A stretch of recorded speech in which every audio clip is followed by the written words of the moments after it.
Привет, меня зовут Кирилл, и сегодня мы с вами поговорим про ложных друзей переводчика. И поговорим мы с вами не о отдельно взятых словах, а фразах и предложениях.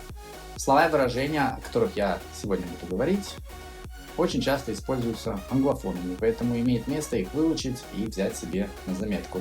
Ну или просто ради интереса, как говорится, for fun, check yourself. Мы начнем с прилагательного интеллигентный. Он интеллигентный человек. Я буду давать вам немного времени, поэтому ставьте на паузу, попробуйте это проговорить в голове. И я очень часто в своих видео говорю, ставьте на паузу, попробуйте проговорить это себе в голове. Почему-то многие воспринимают это как позыв пойти сразу в комментарии написать. И получается, что вы пишете комментарии, не посмотрев видео. Why? Поэтому я не призываю вас писать в комментариях, я призываю вас писать себе дома на коленке, на бумажке, на обоях, где угодно, не в комментариях. Если вы хотите сказать, что он интеллигентный человек, как вы это сделаете? Распространенная версия – это he's intelligent. Но здесь вы говорите, что человек умен. Intelligent означает smart, интеллектуально. He's cultured or he's refined. Это слова, которые более точно передают значение интеллигентный. He's cultured or he's refined. Это актуальный вопрос. Actual question будет не совсем точным переводом.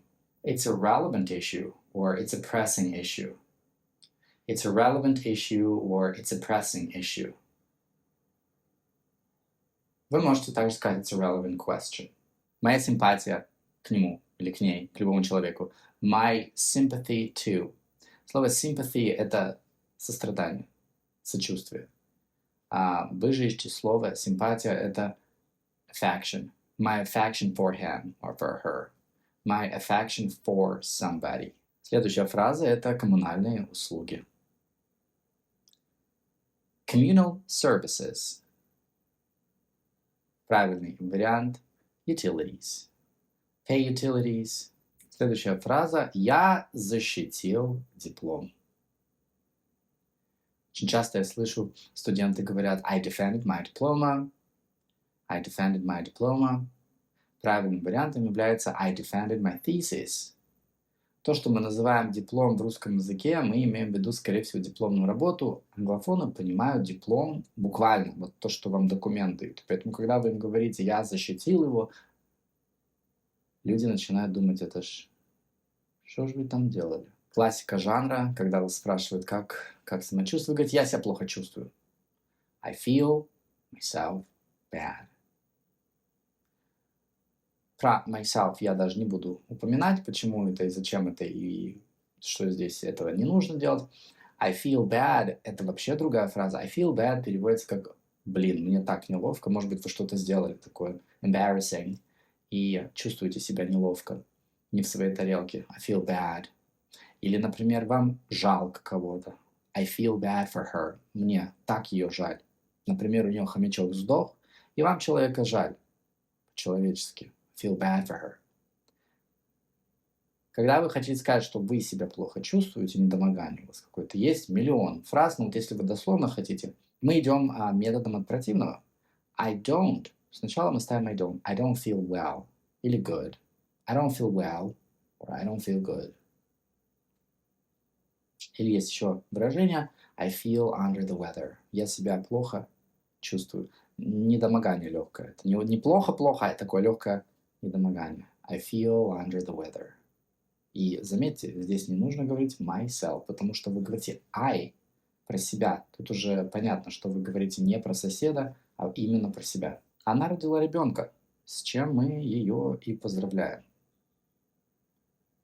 She bore a child. Кстати сказать, такой вариант давным-давно был в фаворе, его использовали, но сейчас это архаизмович. И she bore a child нужно лучше заменить на... Я вам дам две версии. She gave birth или she had a baby. She had a baby или she gave birth. Когда у вас спрашивают, как дела, вы иногда отвечаете, у меня все нормально. Многие отвечают I'm normal. Прилагательное normal. В большинстве случаев, вот когда вот так, в такой ситуации спросят вас, в таком контексте, normal – это то, что у вас с кукушкой все в порядке. Очень часто вы можете спросить, у тебя вообще с головой все в порядке? Are you normal? То есть не спрашивайте у человека, все ли у него хорошо в плане дел, когда вы хотите сказать are you okay? Are you doing good? Да, are you normal? Это вы с претензией, у тебя все дома, у тебя кукуха поехала. Если вам нужно сказать, у меня все нормально, самое простое вы можете сказать это I'm okay. Ну и так далее по списку, все варианты вы знаете без меня. А вот я не согласен, часто пишут мне в комментариях. Имеете право. И часто от студентов своих я слышу I am not agree. Грешна, как говорится, я сам говорил так, по-моему, даже на каком-то из уроков, еще будучи, проходя практику на 4-5 курсе университета в России, я говорил I'm not agree. На что меня ушлые ученички поправляли и говорили, что Кирилл Владимирович, гонишь? I don't agree.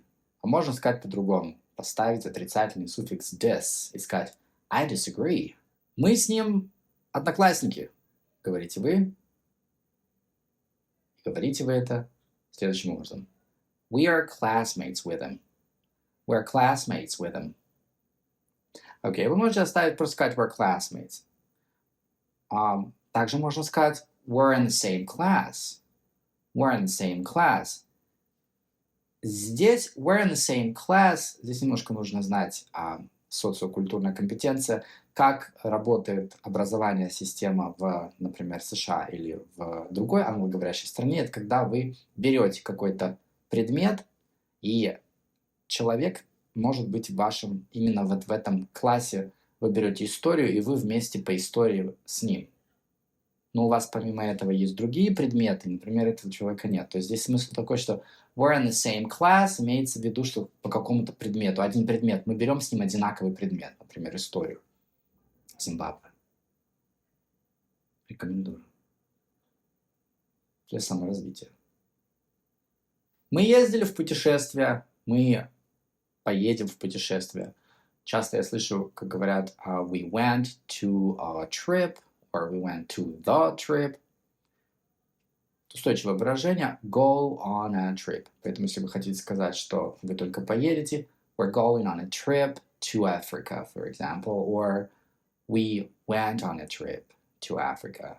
Сейчас вы узнаете себя 100%. Он или она мне объяснил. Ну, жгите. He explained me. Когда вы так говорите, для микрофона это только один смысл имеет. Он объяснил меня. Как уж вас там объясняли, сколько раз и под каким углом, это дело ваше. Когда вы говорите, кто-то кому-то что-то объяснил, нужно ставить to. He explained to me, or she explained to me. И очень часто вот это вот to me, оно даже не нужно. Мы это говорим, потому что в русском языке постоянно оно всплывает. Поэтому, когда вы просите человека объяснить вам, можете мне объяснить внятно, товарищ учитель? Can you explain why? Can you explain where? Или просто can you explain? Когда вы с человеком разговариваете с глазу на глаз, там контекст позволяет понять человеку, что вам, а не кому-то еще. Unless you want to explain it to your friend. Тогда вы скажете. Но в большинстве случаев can you explain? Can you explain why? Can you explain where? Вот это вот to me можно даже не говорить. Но если вам приспичило, а я знаю, многим приспичит, he explained to me бла-бла-бла. Следующий пример, я, по-моему, о нем уже говорил как-то в одном из недавних видео. Завтра будет дождь или снег. It's going to be rain. И это предложение не является естественным. Помним, rain – это глагол, дождить. It's gonna rain, it's going to rain. Или можно еще сказать it's supposed to rain, если вы прогноз погоды смотрели, вы знаете, что for sure, it will rain. It's gonna rain, it's supposed to rain. Будет дождь. Часто, когда у меня на уроке дамы, ученицы, речь заходит о маникюре. И нередко я слышу my nail master. Ну, вообще в контексте США говорить слово master и даже master bedroom может прозвучать очень недвусмысленно. Nail master – это что-то из прошлого, что-то не очень хорошее, судя по всему, или какие-то тайные желания. Поэтому мы nail master, вместо nail master можно сказать my nail lady, my nail guy, или часто говорят еще my nail tech. Tech – это сокращенно от слова technician, мастер. То есть master – это не мастер, а technician – это мастер, а master – это хозяин. И в смысле хозяин раба. Ну, вы поняли. В своем недавнем посте в Телеграме, кстати, Kirill's_English, кому интересно, также это хендл для моего Инстаграм-канала. А если вас интересуют групповые занятия в английском клубе, разговорном, вы можете по описанию, по ссылке пройти, заполнить заявку и там же прочитать все детали. Так вот, я писал недавно в своем Телеграм-канале выражение «я не в хорошем настроении, у меня нет настроения», и очень часто я слышу «I have a bad mood». «I have a bad mood». И я там писал, что так как mood – это feeling, вы не можете иметь это feeling в руках, поддержать, абстракция, поэтому обычно говорят, что вы в нем. Вы либо в этом ощущении, либо вы не в нем. Поэтому правильнее будет сказать I'm not in a good mood. I'm not in a good mood. Ну и напоследок завершим новостями про погоду. Какая сегодня хорошая погода. Очень часто я слышу, говорят What a good weather today. Or it's such a good weather today. Дело в том, что погода – это неисчисляемое существительное, поэтому артикля «а» не требуется, как бы по привычке вам не хотелось, и как бы ушам бы это не звучало странно. It's such good weather today. What good weather.